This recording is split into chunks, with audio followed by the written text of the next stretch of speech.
Okay, so what we did here, this is the finish from the ground side. We took two pieces of gutter that were two separate sections.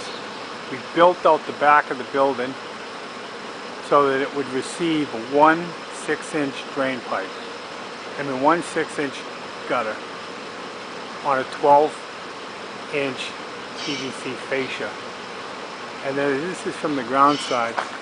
We brought a 3x4 drain pipe, two of them, one in the middle, over here, down into a PVC pipe, hard pipe, so that it wouldn't get beat up from snow and falling ice.